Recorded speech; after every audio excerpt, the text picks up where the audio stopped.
और ये जो एजेंसियां हैं इनकी जिम्मेदारी कौन लेगा? क्या आईबी चीफ ने अपना इस्तीफा दिया? क्या किसी ने इस्तीफा दिया?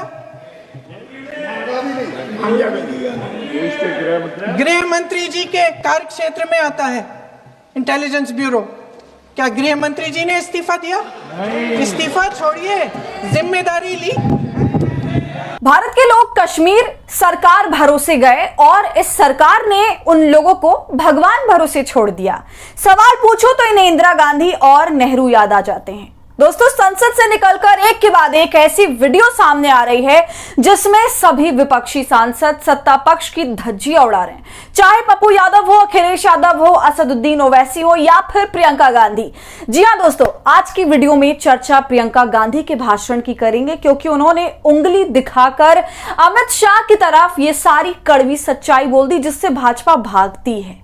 दोस्तों, पूरा मामला क्या है, कैसे प्रियंका के भाषण से सदन में बवाल मच गया, शेम शेम के नारे गूंज उठे, सत्ता शर्मसार हो गई, सब कुछ बताऊंगी आपको इस वीडियो में। प्रियंका ने क्या कहा है वो भी दिखाऊंगी, तो आप हमारे साथ बने रहिएगा। नमस्कार, आदाब, आप देख रहे हैं खबर अड्डा और मैं हूं आपके साथ सुम्बुल ईरम। दोस्तों, आज सदन में प्रियंका गांधी ने धुआंधार भाषण दिया है। जिन जिन बातों पर सत्ता पक्ष विपक्ष को टोकता है, खासकर कांग्रेस पार्टी को टोकता है, उसको कोसता है, सभी मुद्दों का एक निचोड़ प्रियंका गांधी ने बोल डाला। बिल्कुल 1 to 1 अंदाज में ऐसी बातें बोल दी कि सत्ता पक्ष में बैठे नेतागण बगले झांकने पर मजबूर हो गए। और दोस्तों, हैरानी तो तब हुई जब पहलगाम आतंकी हमले में मारे गए हमारे देश के निर्दोष नागरिकों का नाम प्रियंका गांधी लेने लगी। तो आखिर संसद में नाम लेने से किसी को क्या आपत्ति हो सकती है, आप ये सोच रहे होंगे, लेकिन सत्ता पक्ष को बहुत ज्यादा आपत्ति हो गई इससे। प्रियंका गांधी ने इस पूरे मुद्दे पर ऑपरेशन सिंदूर में संसद में होने वाली बहस पर अपनी बात रखी, लेकिन बात रखते रखते आखिर में जैसे ही पहलगाम आतंकी हमले में मारे गए लोगों को श्रद्धांजलि देते हुए उन लोगों के नाम प्रियंका गांधी पढ़ने लगी, संसद में सत्ता पक्ष की ओर से हंगामा होने लगा।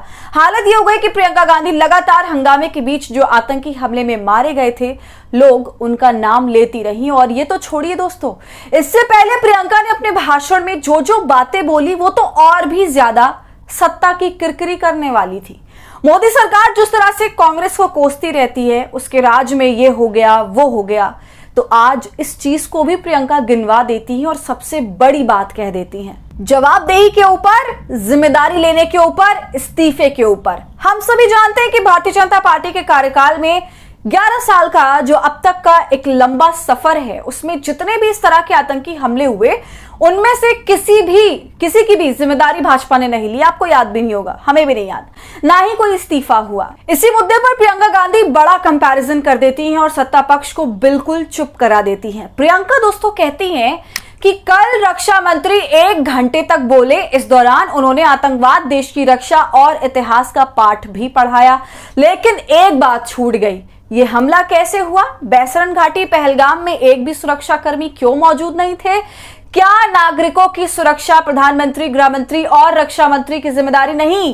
इसके बाद प्रियंका कहती है कि सरकार की तरफ से 2008 के मुंबई हमले का जिक्र किया गया, तो बता देना चाहती हूं कि जब उस समय हमला किया गया था, मुंबई हमले में शामिल सभी आतंकियों को उस समय मार डाला गया था। एक बच गया था तो उसे भी फांसी की सजा मिली।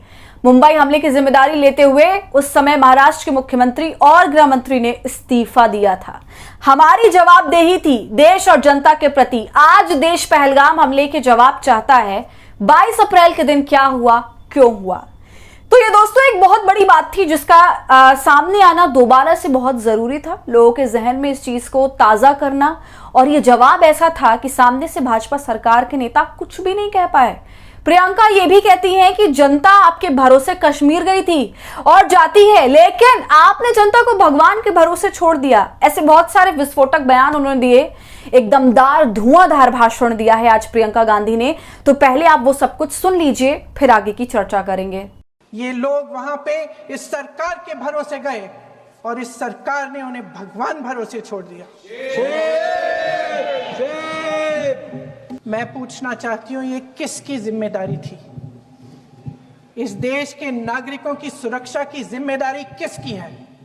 क्या इस देश के प्रधानमंत्री की नहीं है? क्या इस देश के गृह मंत्री की नहीं है? अध्यक्ष महोदय, कल सत्ता पक्ष और आज भी सत्ता पक्ष के नेताओं ने 2008 के मुंबई के हमलों का जिक्र किया, बार बार कहा कि मनमोहन सिंह जी की सरकार ने कुछ नहीं किया।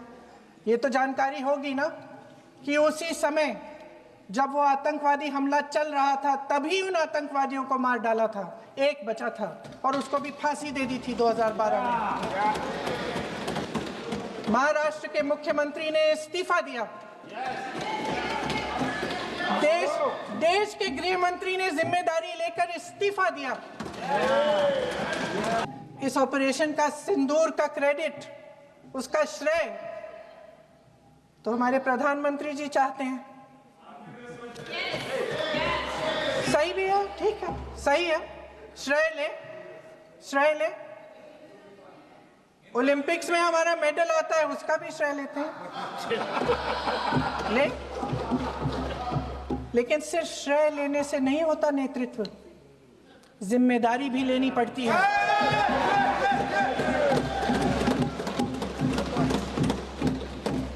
देश के इतिहास में ये पहली बार हुआ कि जंग होते होते ही रुक गई है जी।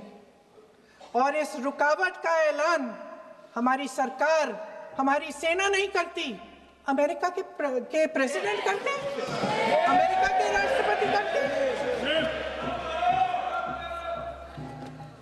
ये हमारे प्रधानमंत्री महोदय की गैर जिम्मेदारी का सबसे बड़ा प्रतीक है। अध्यक्ष महोदय, जब सरकार झूठी और कायर हो तो वे बहादुर से बहादुर सेना के साहस और पराक्रम को भी कमजोर कर देती है। देश को प्रतिशोध के साथ साथ सबके प्राणों की रक्षा का प्रण चाहिए। सेना की शक्ति के साथ सरकार की सच्चाई भी चाहिए।